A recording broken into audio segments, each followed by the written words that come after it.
Bismillahirrahmanirrahim. Assalamualaikum warahmatullahi wabarakatuh. Alhamdulillahirabbil alamin hamdan katsiran thayyiban mubarakan fih kama yuhibbu rabbuna wa yarda. Para penonton, para pemirsa, ya Bapak Ibu yang dirahmati Allah.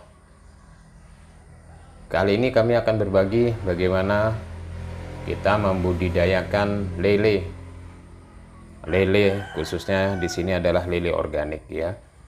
Kita akan menceritakan atau kita berbagi pengalaman atau paling tidak kami memberikan petunjuk bagaimana budidaya lele bisa menghasilkan sesuatu, bisa menghasilkan uang, bisa menghasilkan untuk pendapatan kita, baik itu digunakan untuk mata pencarian tetap atau iseng-iseng atau mungkin juga itu sambilan, dan bisa juga ya ini sebagai hobi ya. Tapi lebih pentingnya adalah bagaimana kita usaha, bagaimana kita memulai, tentunya harapan kita bisa memanen ya. Kali ini kami akan menceritakan bagaimana kita memulai budidaya lele ya, sebagai pengetahuan, sebagai informasi, sebagai pembanding, atau paling tidak Bapak Ibu dia yang selama ini sudah ada di dalam benaknya, sudah ada di dalam pemikirannya bahwa memelihara lele itu susah, memelihara itu sulit, memelihara lele itu rugi, memelihara lele itu tidak menghasilkan. Ya, kami berbagi, kami dari lembaga ya P2MKP ya, P2MKP Sangkuriang Katulistiwa akan berbagi trik sukses atau bagaimana bisa sukses beternak lele ya. Bapak Ibu yang dirahmati Allah, perhatikan baik-baik. Yang pertama yang perlu kita tahu adalah bagaimana sih cara budidaya lele yang baik ya kan. Nah, itu yang poin pentingnya, apa yang harus dilakukan untuk kita bisa sukses memelihara lele yang baik. Nah, kali ini saya akan menceritakan dulu bagaimana awalnya kita mulai beternak lele dengan baik dan benar ya. Nomor satu yang perlu kita tahu adalah ya, mudah-mudahan satu, niatnya sungguh-sungguh, baik itu untuk belajar, baik itu untuk iseng-iseng, maupun itu untuk bisnis, atau ini hanya sekedar hobi. Tentunya punya niat sungguh-sungguh untuk bisa, untuk mampu, untuk melihat hasil ya. Kenapa? Apapun yang kita lakukan tentu kita kepingin mendapatkan hasil yang baik. Nah, di sini kita mulai bagaimana kita bisa beternak itu, walaupun itu sifatnya iseng, walaupun itu sifatnya coba-coba, tetapi kembali lagi lah niatnya untuk betul-betul ya bisa sukses karena Allah. Kemudian apa yang harus kita persiapkan ya?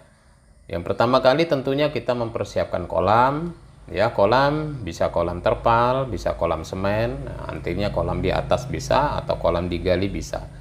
Tetapi upayakan jika kolam itu tidak di dalam tanah atau di kolam tanah, karena yang kita budidaya ini adalah lele organik yang menggunakan kultur, atau kita menggunakan pengolahan di dalam kolam itu mengenai khususnya airnya ya, tata kelola airnya seperti apa ya. Yang pertama-tama yang harus disiapkan adalah bak semennya atau bak terpalnya atau kolam terpalnya ya. Pertama kali kita siapkan ukurannya, terserah dari Bapak Ibu. Ukurannya bisa 2x3, bisa 3x4, bisa 3x5, bisa 5x5, bisa 10x10 ya. Tergantung daripada kemampuan kita, keinginan kita, keahlian kita, atau kesungguhan kita. Semua ada plus minusnya, nanti kita bahas.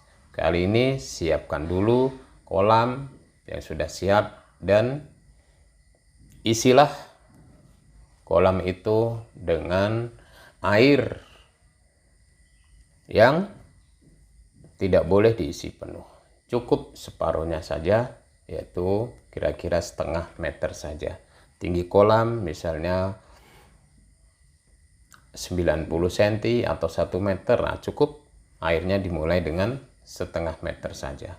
Nah, setelah itu airnya dicek dulu. Ya, pH-nya stabil atau enggak, pH-nya rendah atau enggak. pH itu apa sih? Keasamannya, air itu asam atau enggak. Kalau airnya sangat asam perlu dinetralkan dulu. Ya. Nah, ini trik dari kami. Kali ini kita bagaimana mempersiapkan kolam dulu ya. Kita siapkan kolam dulu. Ya, kita siapkan airnya. Nah, sebelum air itu masuk, kalau kita menggunakan kolam terpal, ya, satu poin yang selama ini teman-teman ya banyak sekali dia tidak memahami teknis awalnya, bahwa kalau kita menggunakan kolam terpal itu harusnya yang nomor satu adalah terpalnya dicuci dulu ya, tidak perlu pakai sabun, cukup dicuci, disiram menggunakan air biasa, kemudian dibilas semuanya merata. Setelah rata dibilas, dikeringkan. Setelah kering tadi ya, airnya baru dimasukkan. Setengah daripada kolamnya ya. Kenapa harus dicuci? Nah, di sini ya poin pentingnya. Kenapa harus dicuci? Karena terpal itu ya terbuat dari berbagai macam benda-benda yang mengandung kimia. Jadi bersihkan dulu, dibilas dulu sehingga kimianya hilang duluan ya. Kalau tidak maka mudah sekali lelenya mati. Sangat sensitif lele itu, mudah sekali terserang penyakit atau mati dalam keadaan mendadak jika kolam di dalamnya itu banyak mengandung kimia. Maka produksi kita adalah organik, tidak ada kandungan kimia sedikit pun. Pagi ini atau kali ini kita berbagi dulu tentang bagaimana mempersiapkan kolam. Ya, saksikan video berikutnya. Jika ini videonya bermanfaat, ya jangan lupa subscribe ya dan share untuk orang lain. Mudah-mudahan bermanfaat.